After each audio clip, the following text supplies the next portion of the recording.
So the chain rule is where I can differentiate a function of a function.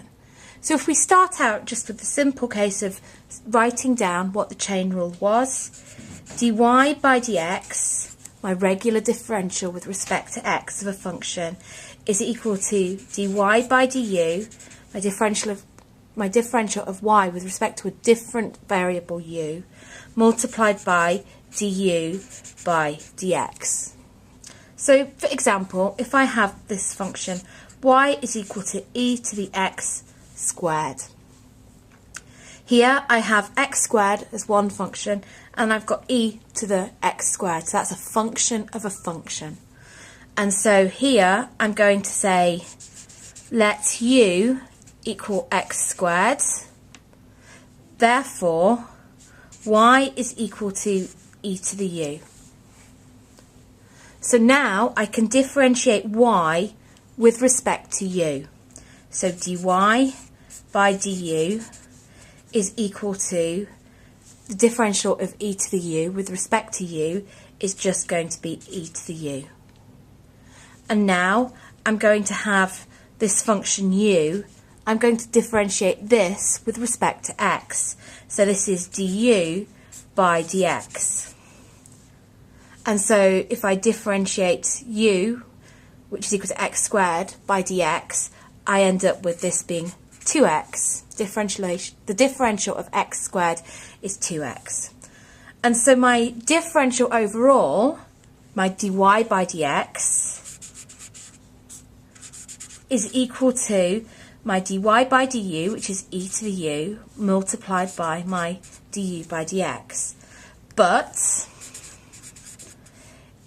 e to the u is equal to e to the x squared, u is equal to x squared, and therefore dy by dx is equal to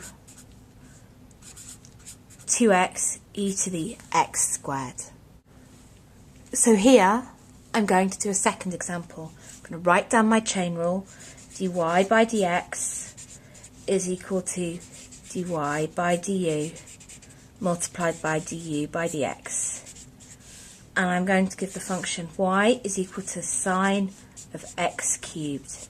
Now I know that this is going to be an example of the chain rule because I have a nested function. I have a function of a function. So here I have my x cubed, and that is a function of the sine.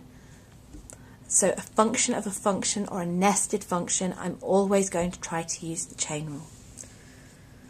So here I'm just going to say let u equal x cubed, therefore y is equal to the sine of u.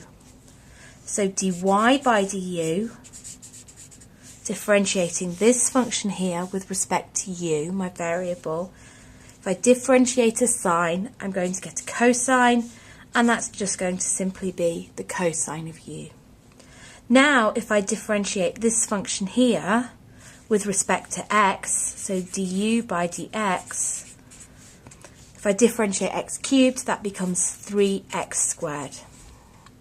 Now all I need to do is to multiply these two halves together, because dy by dx is equal to dy by du, this one here, multiplied by du by dx.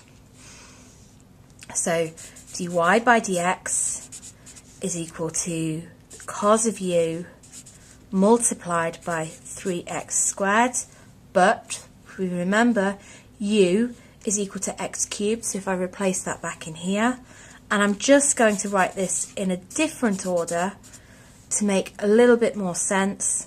So dy by dx is equal to 3x squared multiplied by the cos of x cubed.